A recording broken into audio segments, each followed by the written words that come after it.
The rule in submarine warfare: if a destroyer finds you, you dive and pray. 14 American subs broke that rule. All 14 died. June 6, 1944. Commander Dealey sees 3 Japanese destroyers charging toward him. He does something no sane submarine commander would do. He charges back. What happens in the next 96 hours stuns Japan and changes the entire Pacific War. If this sounds impossible, hit that like button right now. Today's question: do you have a family member who served in submarines? Tell us in the comments. In the long, dark history of submarine warfare, there is one rule that was never meant to be broken. You do not fight a destroyer. A submarine is a phantom, a ghost in the water. It hunts slow, lumbering cargo ships and tankers the lifeblood of an enemy's war machine. But the destroyer is the wolf. It is fast, it is lethal, and it was built for one purpose: to hunt the hunter. In World War II, for an American submarine to be caught by a Japanese destroyer was, in most cases, a death sentence. Between December 1941 and spring 1944, Japanese destroyers had successfully sunk 14 American submarines in combat. In that same period, the number of Japanese destroyers sunk by an American submarine while both were actively engaged in a fight: 0. The math was brutal and simple. A destroyer could race along at 35 knots. A submerged submarine running on batteries struggled to reach 9. The destroyer had sonar and was loaded with depth charges. The submarine had to hide, blind and silent, hoping the pings wouldn't find it. The doctrine was crystal clear. If a destroyer finds you, you dive deep. You rig for silent running, and you pray. But in 1944, one man decided to rewrite the rules. His name was Commander Samuel David Dealey, and he didn't just fight the wolf, he hunted it. To understand what Samuel Dealey did, you first have to understand the man himself. He was 37 years old, a 1930 graduate of the U.S. Naval Academy. Quiet, unassuming, wore spectacles that made him look more like a schoolteacher than a warrior. But beneath that calm exterior was a core of pure steel. Forged under the command of the legendary William Mush Morton, skipper of the USS Wahoo, Dealey had been Morton's executive officer, and he learned from the best. He learned that aggression, surprise, and absolute audacity were weapons just as powerful as any torpedo. By early 1944, Dealey had his own command, the Gakko-class submarine USS Harder, SS-2-257, and on his 5th war patrol, he put those lessons into practice in a way that left the entire U.S. Navy stunned. Subscribe and turn on notifications, because this story gets absolutely wild. April 13, 1944. Near the island of Guam, Harder was hunting a Japanese convoy. When its escort, the destroyer Ikazuchi, spotted the submarine, the Ikazuchi turned and charged at flank speed, intent on ramming or depth charging the submarine into oblivion.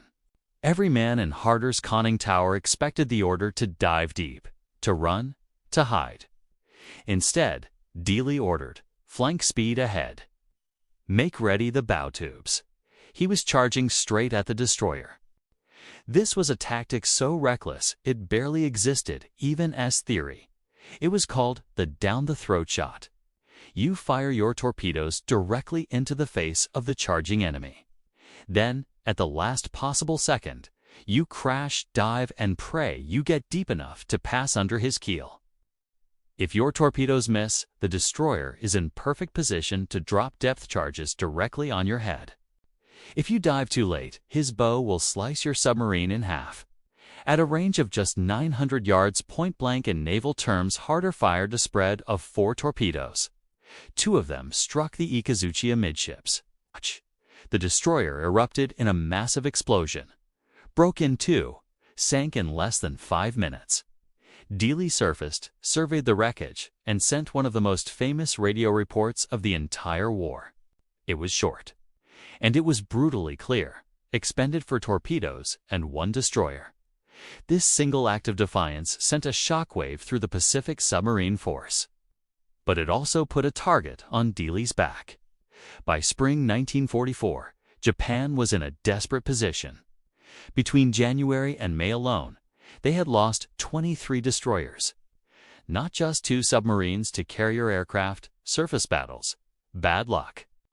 These ships were the irreplaceable sheepdogs of the fleet, the only vessels fast enough to protect Japan's carriers and battleships from American submarines.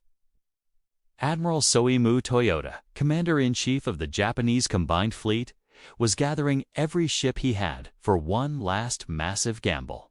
It was called Operation Ago, a plan to lure the American invasion fleet into the Philippine Sea and annihilate it in one decisive battle, the kicksin that Japanese naval doctrine had dreamed of for decades. To do this, Toyota concentrated the entire Japanese mobile fleet at a remote forward anchorage called Tawi-Tawi in the Sulu archipelago. It was the largest concentration of Japanese naval power since the Battle of Midway. The numbers were staggering for battleships, including the super battleship Yamato.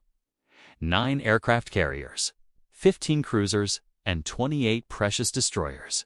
They were a coiled spring, waiting for the American invasion of the Marianas to begin. But American codebreakers at Ipoh in Hawaii knew they were there, and Admiral Charles Lockwood, commander of the Pacific Submarine Force, knew exactly who to send.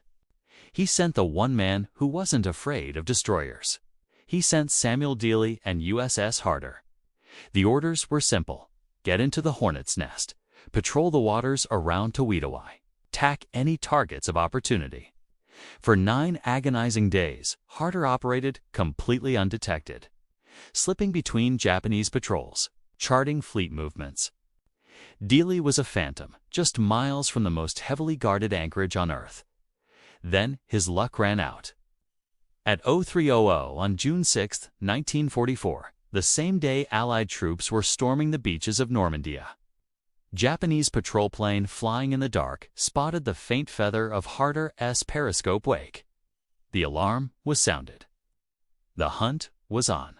Within an hour, 3 destroyers, Minazuki, Hayanami, and Tanakaze, were detached from the fleet with one simple order: find and kill the American submarine. At 0647, as the first light of dawn streaked the sky, Commander Dealey stood in the conning tower, his eye pressed to the periscope. He watched as the 3 destroyers cut through the water, coming right for him. He was 37 years old. This was his 5th war patrol. He had already destroyed 18 enemy ships. But now 3 of the deadliest ships in the Japanese Navy were hunting him simultaneously. Every man in Harder knew the book. They were supposed to run. Dive to 400 feet and pray the sonar operators were having a bad day. But Dealey had no intention of running. He swung Harder's bow and pointed it directly at the charging Minazuki. "Make ready the bow tubes," he ordered. The range closed. 1,500 yards. 1,200 yards. The sonar pings from the Minazuki were now a frantic, high-pitched clang-clang that every man in the boat could hear through the hull. The destroyer knew where they were. Range, 1,100 yards. The fire control officer called out. Time to collision, 96 seconds. Dealey was calm, waiting for the Minazuki to commit. At 750 yards, less than half a mile, the destroyer was so close Dealey could see the bone in her teeth. The white bow wave she was pushing. Fire 1, Fire 2. Fire 3. 3 Mark 18 electric torpedoes sped silently toward the target. Take her down, 300 feet. All ahead full. Harder pitched down at a brutal 30-degree angle, her motors screaming as she clawed for depth. This was the moment of truth. 40 seconds after firing, 2 massive explosions shook Harder so violently that light fixtures shattered and cork insulation rained down from the overhead. Then a third shattering blast lifted the submarine's stern 6 feet out of the water before slamming it back down, throwing men from their feet. Dealey brought the boat back to periscope depth. Where the Minazuki had been, there was nothing but a column of black smoke, debris, and a spreading oil slick. The destroyer had been broken in half. She was gone. But this was no time to celebrate. The other two destroyers, Hayanami and Tanakaze, were now racing away, not toward him, away, dropping depth charges at random in a panic. They clearly believed they had stumbled into a whole wolf pack of American submarines. Not a single audacious attacker. Dealey let them go, slipped away into the deep. One hunter was dead. When Admiral Toyota received the news at 0900, he was incensed. He ordered 6 more destroyers to join the hunt.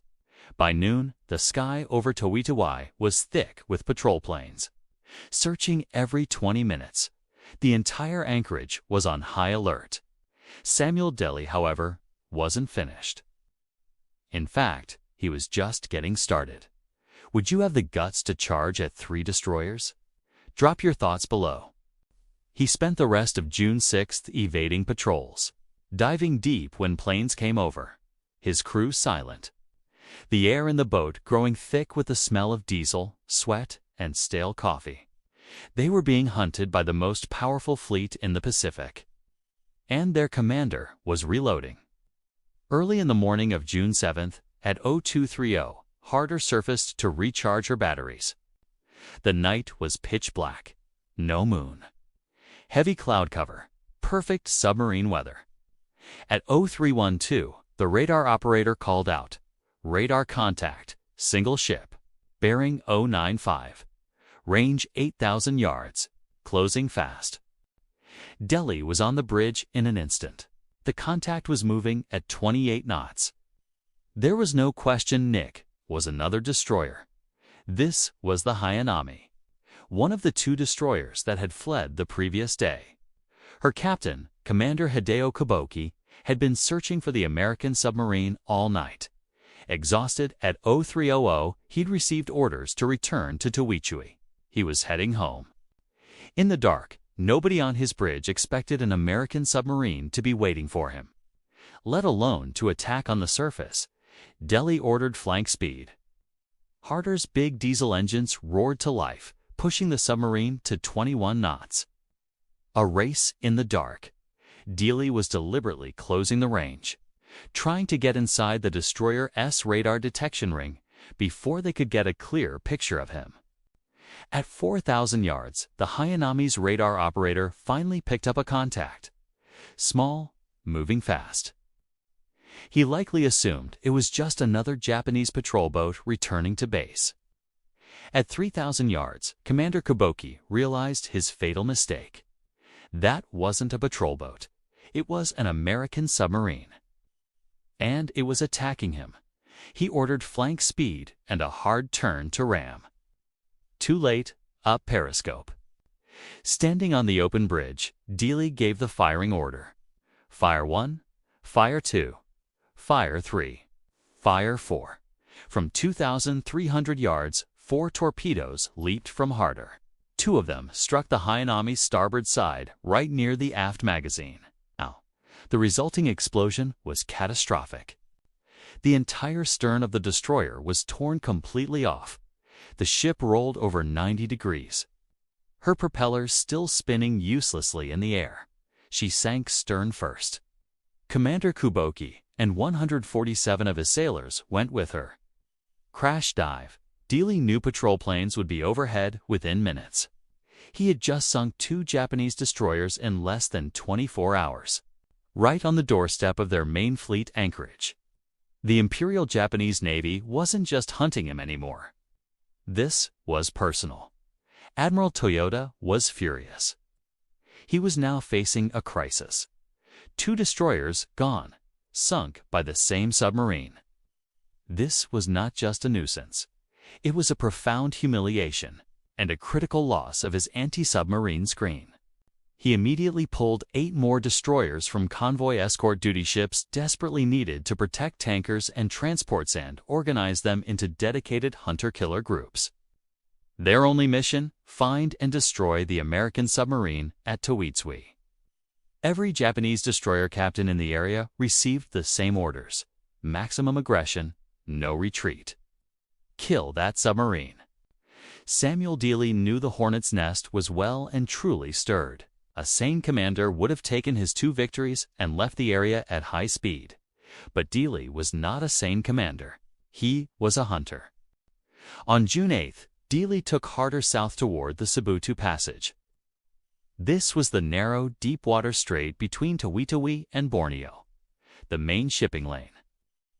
And Dealey knew Japanese destroyers would be patrolling it heavily. He wanted to see just how many he could sink before they finally figured out what he was doing. At 1400 hours, the lookout spotted them. Smoke on the horizon. 2 ships. It was the Tanakaze, the 3rd destroyer from the original hunting part, along with an unidentified escort. They were steaming in formation at 25 knots, sweeping the passage. Dealey submerged and began his approach. For 90 long minutes, he just watched, studied their movements. He saw they were following a predictable zigzag pattern, changing course every 8 minutes. Sloppy. It gave him a window maybe 30 seconds after each turn to set up and fire. So he positioned Harder directly in their path, raised his periscope, and waited. At 16:30, right on schedule, the Tanakaze turned toward Harder's position.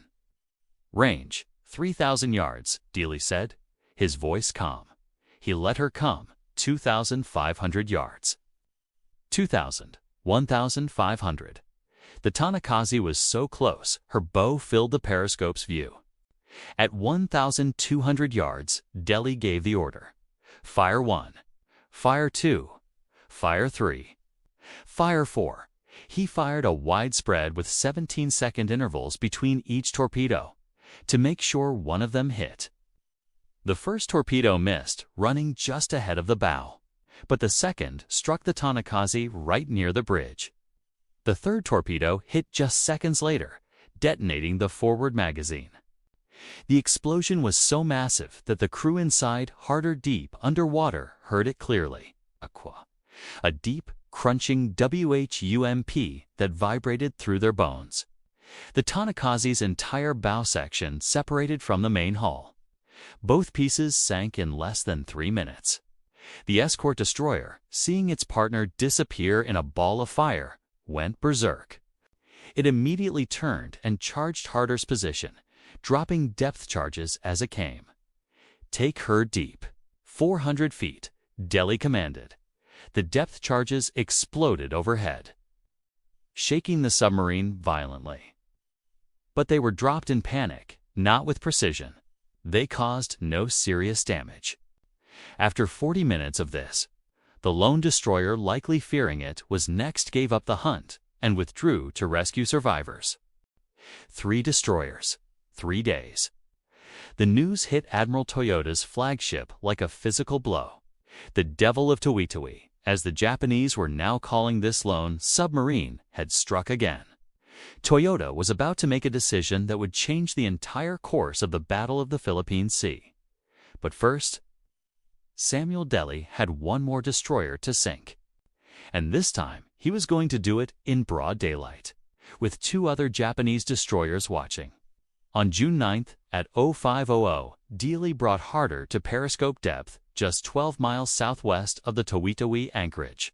What he saw made every man in the conning tower hold his breath. Dead ahead, steaming in a perfect line abreast formation, were 4 Japanese destroyers. They weren't transiting, they were actively hunting. Their sonar was pinging so loudly that Harder's sound operator could hear it clearly without his headphones. This was the hunter-killer group sent specifically for him. Dealey checked his torpedo status. He had 8 torpedoes remaining, 4 destroyers. This meant he would get maybe 1 shot before all 4 of them converged on his position and buried him under an avalanche of depth charges. He studied their formation. The lead destroyer on the end was zigzagging aggressively. The 3rd and 4th destroyers were also moving erratically, but the 2nd destroyer in line, for some reason, she was maintaining a steady course. That was his target. At 0612, the 2nd destroyer turned directly toward Harder's position. It was a routine turn in her search pattern, but it sealed her fate.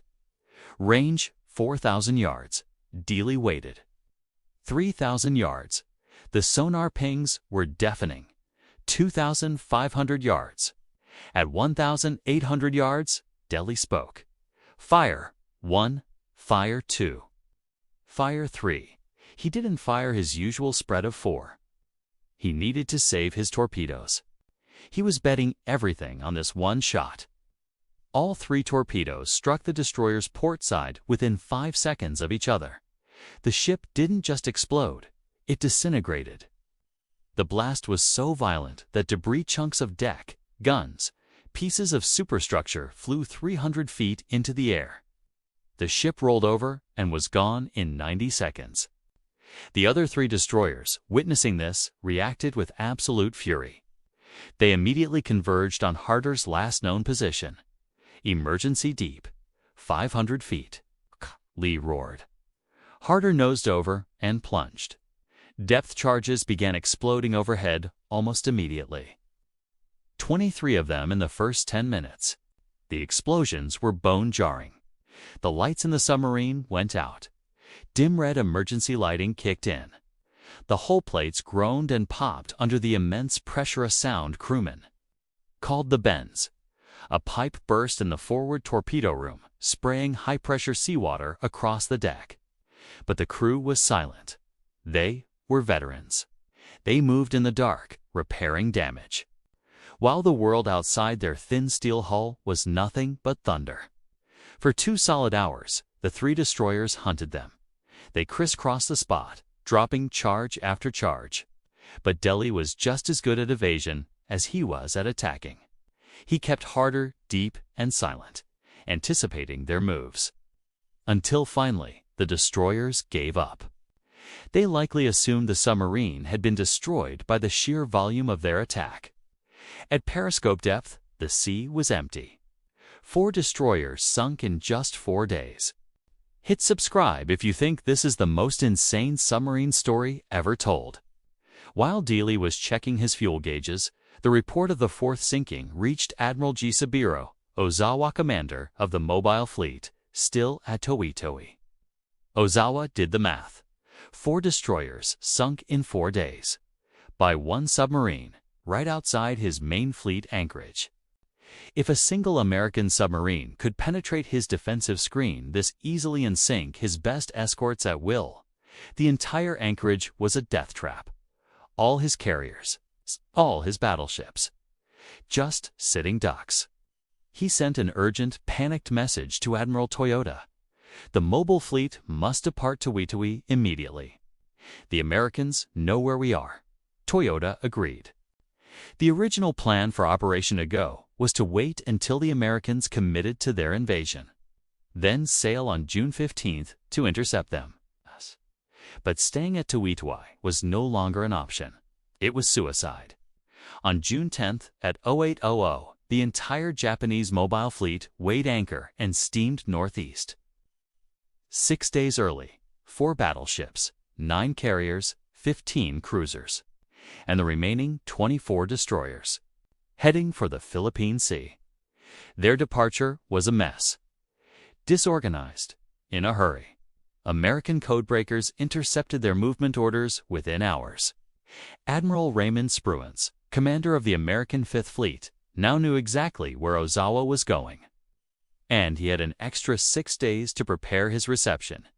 Dealey, of course, knew none of this. He was still hunting.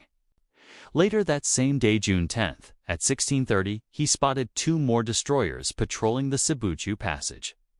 He had 5 torpedoes left, enough for 1 more attack. At 17:15, he fired a spread of 3 torpedoes at the lead destroyer. 1 struck the bow. The destroyer was heavily damaged. Slowed to a stop, but it didn't sink. The second destroyer, seeing its companion hit, instantly charged Harder's position. Dealey fired his last 2 torpedoes. Fire 4. Fire 5. Both of them missed. The conning tower was silent. They were out of torpedoes. They had no way to defend themselves. And a Japanese destroyer was bearing down on them at 32 knots. Less than a mile away, its bow wave a white line of pure vengeance. Emergency deep. Take her down. 500 feet. Harder's diving planes bit hard, pushing the submarine down at maximum angle. Men grabbed for handholds. 300 feet, 400 feet. 500 feet. The destroyer passed directly overhead. Its propellers churned the water so loudly that the crew could hear the whomp-womp of individual blades through the hull. Then silence. The destroyer was circling back. Dealey knew the pattern. The destroyer would make multiple passes, dropping depth charges on each run, until the submarine either surfaced or imploded. Harder had no torpedoes to fight back. Her only option was to endure the storm and hope the destroyer ran out of depth charges first. The first pattern of 6 depth charges dropped at 17:23. They exploded in a tight, perfect pattern right around the submarine. Harder rolled 15 degrees to starboard. Light bulbs shattered. Men were thrown against bulkheads. A second pattern dropped 2 minutes later, even closer. The explosions lifted the submarine's stern and slammed it back down. A hydraulic line burst in the control room, spraying a fine mist of oil. For 90 minutes, the destroyer hunted them. 42 depth charges. Most exploded to shallow or too deep. But 3 came close enough to crack gauge glasses and spring minor leaks. Dealey kept Harder at 500 feet, moving at dead slow 2 knots, making as little noise as possible. Finally, at 1900 hours, the destroyer withdrew. She had exhausted her depth charge supply. Dealey waited another hour in the crushing silence before surfacing. The ocean was empty. Harder was battered but alive. She was out of torpedoes and low on fuel. The patrol was over. She limped south toward Fremantle, Australia, arriving on June 26. The moment Harder tied up at the pier, Admiral Lockwood was waiting for him. He'd been tracking Dealey's reports. 5 destroyers attacked, 4 confirmed sunk, 1 heavily damaged. In 12 days, USS still is the most successful anti-destroyer patrol in the history of naval warfare. Lockwood awarded Dealey the Navy Cross right there on the deck. Then he asked the question every submarine commander dreaded after a grueling patrol. "Can you do it again?" Dealey's answer was immediate. "Give me torpedoes and I'll sink 10. But the full impact of Harder's patrol was only just being understood. The Battle of the Philippine Sea began on June 19, just 9 days after Dealey sank his 4th destroyer. Because Admiral Ozawa's fleet had been forced to leave Tawi-Tawi 6 days early, his entire battle plan collapsed. His fleet arrived, scattered and disorganized. His reconnaissance planes had burned through fuel reserves during the hasty departure and could unfind the American fleet. His destroyers were still regrouping. His supply ships were 3 days behind schedule. When American carrier aircraft found Ozawa's fleet, the Japanese were completely unprepared. The result was a slaughter. American pilots, facing disorganized and undermanned Japanese air patrols, shot down 376 Japanese aircraft while losing only 30 of their own. They called it the Great Marianas Turkey Shoot. American submarines, including Kavala and Albacore, sank 2 of Ozawa's largest carriers, Shokaku and Taiho. American planes sank a 3rd. Hio. The Imperial Japanese Navy lost 75% of its carrier air groups in 2 days. It was a blow from which they would never recover. And it all happened because one submarine commander, Samuel Dailey, was aggressive enough to sink 4 destroyers in 4 days, convincing the Japanese that their fortress at Tawi-Tawi was a death trap. Admiral Lockwood, in his post-war memoir, is called Harder's 5th Patrol the single most strategically important submarine operation of the entire Pacific War. On August 5, 1944, Harder departed Fremantle for her 6th war patrol. She was assigned to a 3-submarine wolf pack with USS Harder and USS Hague. Dealey, as the senior skipper, was in command. Their mission: patrol the waters west of Luzon in the Philippines and destroy Japanese shipping. The patrol started with incredible success. On August 21st, the Wolfpack sank 4 large cargo ships. On August 22nd, Harder and Havo attacked a group of coastal defense vessels, sinking 3 of them. Harder was credited with 2, the frigates Matsuo and Hibori. By August 23rd, Havo had expended all her torpedoes and withdrew. This left Harder and Hake operating together off Daisal Bay, but the Japanese were learning. Their intelligence had tracked the Wolfpack's movements. They knew where the American submarines were. And this time, they had sent something special to deal with them. At 0453 on August 24th, USS Hake was submerged 4 miles off the coast. Through her periscope, her captain could see Harder on the surface, 4,500 yards to the south. They were coordinating an attack on a Japanese ship. Suddenly, Hake's sonar operator heard the one sound that made his blood run cold.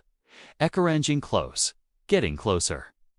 2 Japanese escort ships, CD-22 and minesweeper PB-102, were closing fast on Harder's position at 18 knots.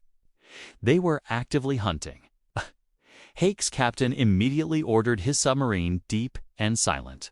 He watched through his periscope as the 2 Japanese ships closed on Harder. His radio operator frantically tried to warn Dealey. There was no response. At 0530, Harder finally saw them. She crash-dived, but it was too late. The Japanese ships were less than 2,000 yards away. Dealey took Harder down fast at a 35-degree angle, but in his haste, his diesel engines were still running as he submerged, leaving a massive trail of bubbles on the surface. A perfect target. The sonar operator on CD-22 had a perfect contact. Range 1,200 yards. Depth 200 feet. Still diving. At 0547, CD-22 made her first pass and dropped a full pattern of depth charges, all set to detonate at 250 feet. The explosions bracketed Harder perfectly. At least 3 detonated within 50 feet of her hull. The pressure hull cracked near the after torpedo room. Seawater flooded in at tremendous pressure. The stern compartments flooded completely in 90 seconds. The submarine's bow rose sharply as the stern dragged her down. In the control room, Dealey would have been roaring. Blow all ballast. Emergency surface. But the compressed air system, fighting against the weight of thousands of tons of flooding water, couldn't save her. At 0552, CD-22 made a second pass. This pattern hit even closer. The explosions ruptured Harder's main pressure hull in multiple locations. The control room flooded. All electrical power failed. At 600 feet well below her maximum operating depth, Harder's hull began to implode. The bulkheads collapsed. The compartments were crushed like tin cans. At 0600, the Japanese ships reported a successful kill. Large quantities of oil, wood debris, and cork floated to the surface. They circled for 2 hours, dropping more charges to be certain. They recovered no survivors. All 79 men aboard Harder were gone. Commander Samuel David Dealey, the destroyer killer, had been killed by the very escorts he had taught the Navy how to destroy. The news of Harder's loss was a devastating blow to the submarine force. Admiral Lockwood immediately suspended all submarine operations in the area. The American public wouldn't learn the full story until after the war, but the Japanese knew. Admiral Toyota received the report on August 26th. The devil of Tawi-Tawi was finally gone. He ordered a commendation for the crew of CD-22. What Toyota didn't know was that the damage was already done. The tactics Dealey had pioneered were now standard doctrine. Before Harder's 5th patrol, submarines ran from destroyers. After, they hunted them. By the end of the war, American submarines using Dealey's down-the-throat tactic had sunk 214 Japanese warships. This included 4 aircraft carriers, 1 battleship, 9 cruisers, and 38 destroyers. Dealey's legacy was written in the wreckage of the Imperial Japanese Navy. On March 27, 1946, President Harry Truman presented Commander Dealey's Medal of Honor to his widow, Edwina, on the White House lawn. The citation read in part, "This remarkable record of 5 vital Japanese destroyers sunk in 5 short-range torpedo attacks attests the valiant fighting spirit of Commander Dealey and his indomitable command." The Navy named a destroyer escort after him, USS Dealey. Harder herself received the Presidential Unit citation. Her motto, "Hit 'em harder," became legendary. Today, at the Naval Academy, instructors still teach the down-the-throat attack. Not because modern submarines would use it, tower torpedoes are far too advanced for that, but because it demonstrates a fundamental principle. When your enemy expects you to run, charging is the one thing they can't defend against. The 79 men aboard Harder came from 38 different states. They were farm boys from Iowa, factory workers from Michigan, college graduates from California. They volunteered for the silent service, knowing the odds. 22% of all submariners who served in World War II died. It's the highest casualty rate of any branch of the American military. They knew the risk, and they served anyway. The last survivor of Harder's crew, Paul Bryce, passed away in 2022 at the age of 98. With his death, no one who served aboard that legendary boat remains to tell their story firsthand. That is why these stories matter. The official reports tell us what they did, but they can't tell us what it felt like to hear those depth charges explode, or to trust your life to the man at the periscope. If this story moved you, please hit that like button. Every click tells the algorithm that this piece of history is worth remembering. We're dedicated to rescuing these forgotten stories of real heroism from the archives. If you want to join us on this mission, please subscribe and turn on notifications. And finally, we have one question. Where are you watching from? Our community stretches across the entire globe, from the United States to the United Kingdom, from Canada to Australia. Drop a comment and let us know your city or country, and tell us if someone in your family served. Thank you for watching, and thank you for ensuring that Commander Samuel David Dealey and the 79 men of the USS Harder do not disappear into silence. They deserve to be remembered.